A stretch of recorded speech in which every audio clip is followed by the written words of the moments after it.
Brian May. Hi, Isabel. Welcome. Thank you. It's so great having you here. Thank you. I'm happy to be Even scared here. of touching, actually. No, you can touch anything. They've all been touching me. Give a hand. I'm like, oh. Yeah, that's true. I'm happy. On the mics and everything.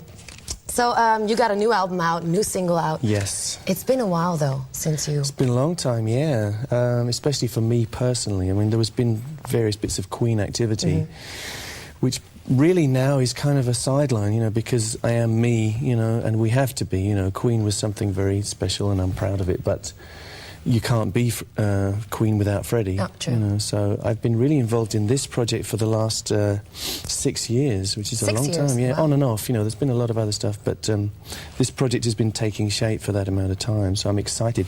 I have to tell you, this is the first time today I held this thing. You know, when you're a musician, you wait for this moment when you actually hold this thing, and it's very exciting. So I brought it to show you. This is the single. Single. I'm like a kid, you see. On it's like My Way Up. And this is the album. Beautiful cover of the album, and the album is called Another World. This beautiful tree. Yeah, there's a story about this tree. You got to tell it, you know. Yeah. I saw this tree in a magazine somewhere, a travel magazine, and I thought I have to find that tree because of the wonderful shape. It looks like a woman, you know. And the album was about another world, you know, things not being quite what they seem, and this seemed the best kind of visual parallel. So we went to the island where this tree lives. In a secret island in the Canaries, and we found the tree, and I did the photo session. And then we found all kinds of other things, strange rocks that looked like animals and things. So we did a number of photo calls there, you know, and you'll see on the album there's various strange things, and you think, is that an animal or what is that? You know, is that cloud an animal or what? That is the nicest thing about nature. Yeah, so I got very involved in this. Now, you're very involved because we all know that when you take a picture, a snapshot, it's done in a sec. But how long did you have? Wasn't that very tiring? You know, the funny thing is I was doing everything but that when we were doing the session. I was trying to sort of make the same shape as the tree or interact with it somehow. And then I got really tired. I went, oh, okay, because my back was aching. And luckily Richard clicked, you know, and I thought, maybe that's the one, you know, and he did too. And then we brought them all back, all these things which we'd worked out, and then this was just the one. It is a great picture. It had to be the one because of all these curves and the way. It's There's beautiful. a kind of bonsai thing about this. And also Another World gives something wide, and this is a wide picture as well. And you just said that it's about things that are not there, that are not really there? Yeah, it's about things changing shape and trying to find another world in a kind of parallel universe, I suppose. So that is a very good title, I think, for the album. It works, and it became the theme. You know, you work with things sometimes for years and you don't know quite what you're doing, and then suddenly you think, I understand now what I'm doing. You know, like, supposing you were painting a picture every day, and then finally you thought, it all fits together, and that's how I was with this album, really. And it starts with an intro, with a lot of sounds, guitars, synthesizers, and it's called Space. You also have something with, well, not really space, but with stars, right? Yeah, that's my history, really. Yeah, I was trained to be an astronomer. You were also trained for that? Yeah. Really? I thought you were just interested. No, I actually was an astronomer for quite a while. I did a degree course in physics for 3 years, and then I did 4 years postgraduate astronomy. So I was this guy. And it was great, but music had a calling, you know. I had to do this somehow. I had to play guitar and... Good, you did, you know. I had to. It would be, well, a waste is maybe hard to say, but a waste if you wouldn't have switched. Yeah, it would have been bad for astronomy if I'd stayed. But is that why you open with, because that is a part of your life, is that also the reason that you started out with that track or not? Well, there's always more meanings, I suppose, like it says in Another World, you know. And space, yeah, it's about stars and stuff, but also it's about an inner space, you know.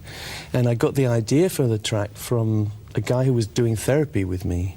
And he said, you know, if things are hurting you, if you're in pain, then what you can do is make a little space around you, like in your head, so they can't hurt you anymore. You know, and things in the past that hurt you, you can say, well, that's over, so there's a little space here between you and them. And things in the future which you're scared about, you make a little space, you say, you know, it's not going to happen 5 minutes, it's not going to happen in 5 hours, it's not going to happen in 5 days, so I'm safe. So you make this little space around you and you can breathe again. And I found that very useful, so I thought I would kind of share that with... I will remember that, actually. Isn't I think that good? It's very useful. Yeah, yes, it is. Because sometimes you think, I can't move, I can't breathe, you know, and that just gives you enough room to breathe. Okay, you have a little clearing around you, you know. Sometimes it helps. Wow. So that's like the key to getting through the album, you see. That's the best opening, I think. And then On My Way Up. I think for the first single, Brian May comes out with his first single of his album, On My Way Up. Can you go any higher?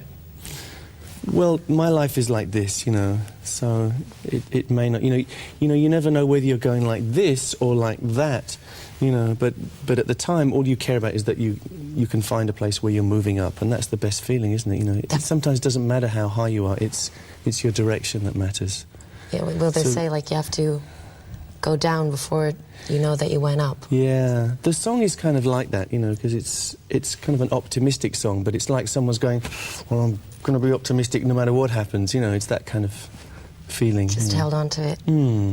Is this like your moods and your experiences?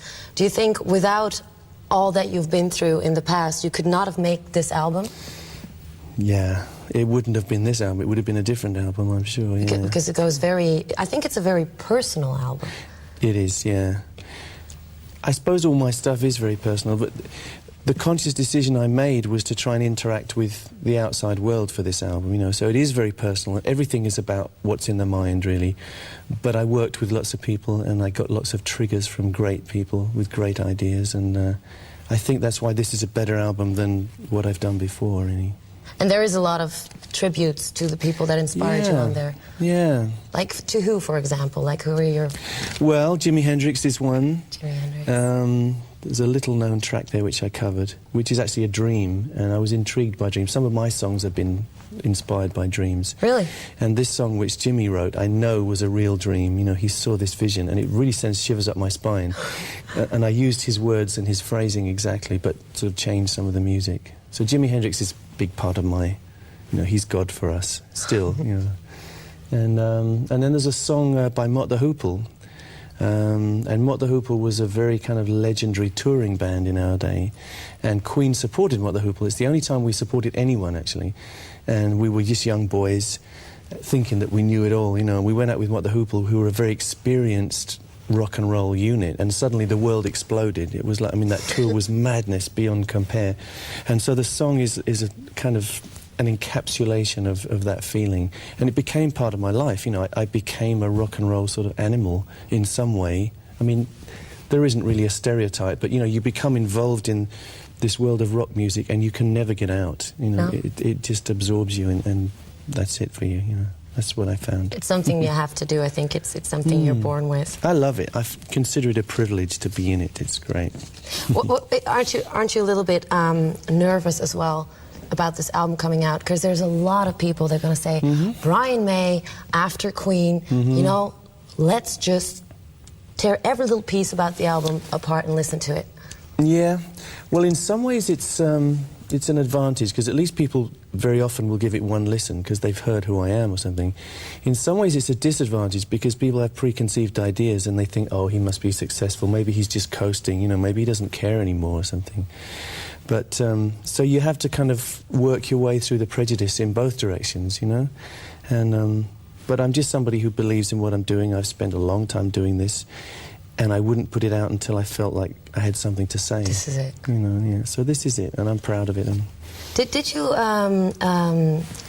let it hear to your other Queen colleagues? Like, as sort of a test? No, they haven't heard? Nobody's heard a note yet, no. No, it's funny, isn't it? Well, there was one song which was going to be on this album, which is called No One But You. No One But You. Because originally, anciently, this album was going to be all tributes. I was going to make it all like revisiting my childhood and my influences, you know, like and Jimi Hendrix was one of them. And I was going to write all these songs or perform all these songs because of my heroes. So it was going to be heroes, you know, Brian May heroes. And then I gradually sort of moved away from that idea. But the hero, the final hero on the album was going to be Freddie, you know, because he was really a hero, you know. So I wrote this song, No One But You, about him. But it started to sound like Queen, and I thought, well, if it's going to sound like Queen, maybe it should have Roger and John on it. So I played it to them, and they loved it. We did it, we played it together, and it became a Queen song. So I lost it for this album. And it's still somewhere, though. But the great thing was that kind of made up my mind that the album was no longer going to be this tribute thing. It was going to be something of the future. It was going to be my own ideas, my own journey. And this is my own journey. Wow. My own feelings. Just before the camera started rolling, I said, like, I really admire it that people can, like, talk about their music when they're so much into music. And I'm just sitting here going, You can put it into words so greatly. You think so? Yes, well, definitely. I think I'm better at putting it into music, really. I am a little resistant to talking about music, because sometimes you can destroy it, you know? Yeah. I can say things much more profoundly in the music than I can by talking about it. You have to feel it. Yeah. So I hope that people take this home and sit and it envelops them. That's what you want, you know. Like when I used to get an album when I was a kid, you know, I'd take it home and it would be like my life for a few days, you know. You wouldn't even come out. So I'm very conscious of that. You know, music can be that powerful. It can be disposable, but it can also be something which stays with you for your whole life. Forever, definitely. Yeah. Are you also going to go on tour? Yeah, we had a big setback and a very sad event because Cozy Powell, who made most of this album with me, was killed in a car crash about 2 weeks ago, just out of the blue. We just finished the album and we just agreed that we were going to go on tour, and the last conversation I had with Cozy was he was excited and he said, you know, I've been waiting for this for 6 years, we'll get out on the road, we'll have fun, you know, because it was great fun. And he's no more. Suddenly, you know, my friends are checking out, you know. That must be so, yeah, I was just going to say that. That must be so hard. Yeah, it's the weirdest thing. I can see how people become, like, detached from reality because your brain can't compute it.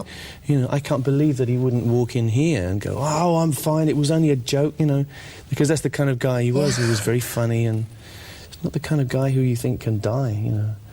So we don't have Cozy, and I would like to tour still, but I have a big problem to solve, you know, because he was not just a drummer. He was something very special, you know. He was a big part of the spirit of what we were doing, you know. And I have to find a drummer, I suppose, and it's not easy. No, I can imagine really that. Not someone of that kind of quality and charisma and talent. He was great. So Cozy, we're doing it for you now. I really admire the way you say this.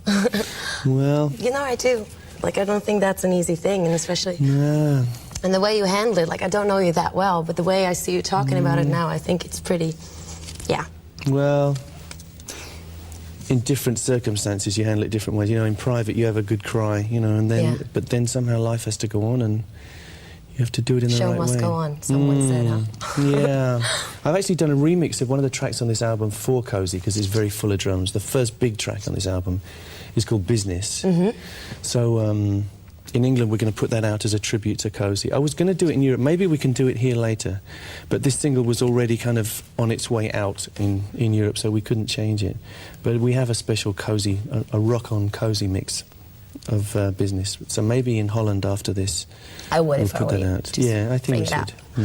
And well, what about videos for this album, for the single? I haven't done anything.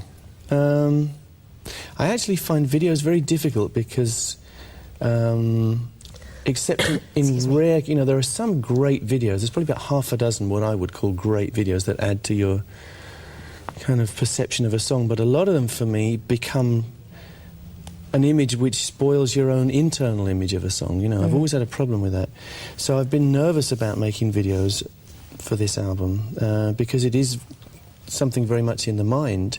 Maybe we can do it, I don't know. But also, we made the decision we would get out and play, and playing is the best thing, you know, if you can do that.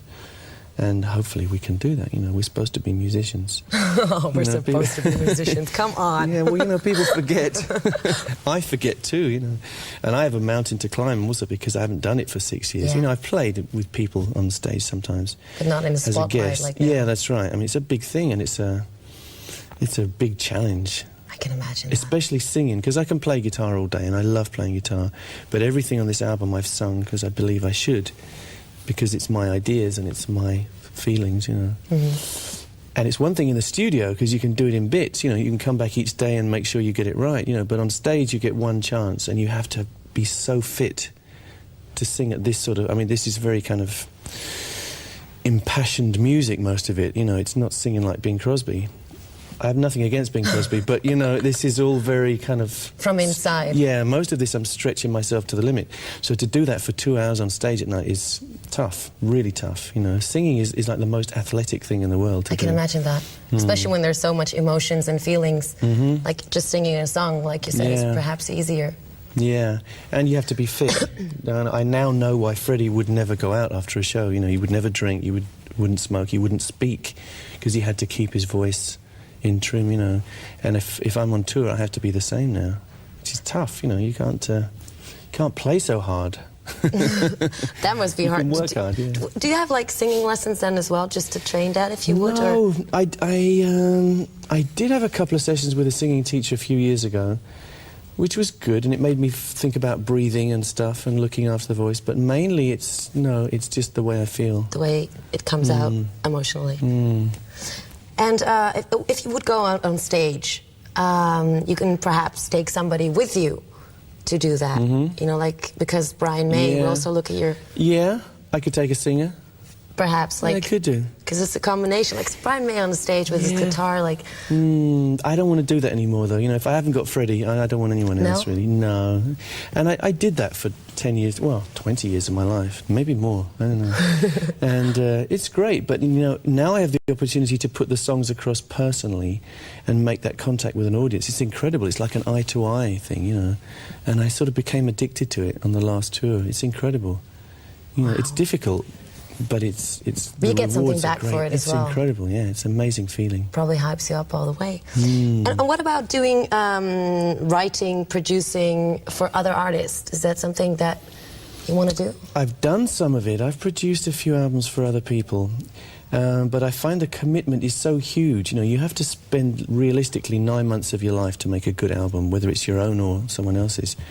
And nowadays I find it too much, you know, and life is very short. I'm very conscious of that now. I have all this stuff that I want to do, to sing and to play, you know, songs that I want to put across, and there isn't enough time.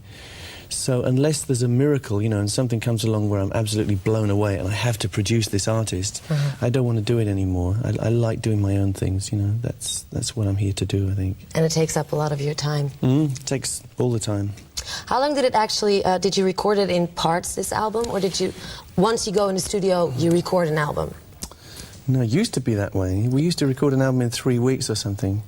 But now, I spent 6 years living with this thing, and I have a studio at home, and I did it all at home.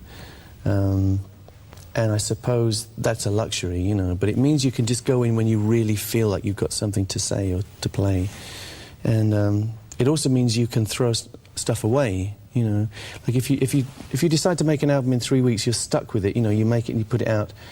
But the way I've been doing it now, if I don't like something, I can take it out and replace it, or I can change it and stuff, you know. It's like painting a picture. It's like having this canvas in front of you, big canvas, and for months or years you can keep putting little brush strokes on, and eventually you think, okay, it's finished now. This is it. Yeah. Okay. So it's a luxury to be able to do that. Well, you're doing a very good job at it, and I must say it was really, really great having you here. And there's a little thing I want to tell you about the Music Factory. We started 3 years ago, and the first video that people got to see on the Music Factory was one of your videos. Really? So it's great to have, like, the man of the first video team. That's very nice. Here right now. Well, this is for you, Isabel. Thank you very much. I want you to sign it, though. Don't leave here without you signing it. Absolutely, yeah. And I do hope that you go on tour, everything works out. Yeah, I hope to be here around October, you know. Supposing we find the right guy to handle the drum thing, you know. I hope to be out here, so... Good luck with that, and I will hope that everything works out. Thank you so much for being here. Thanks, Isabel. Brian May.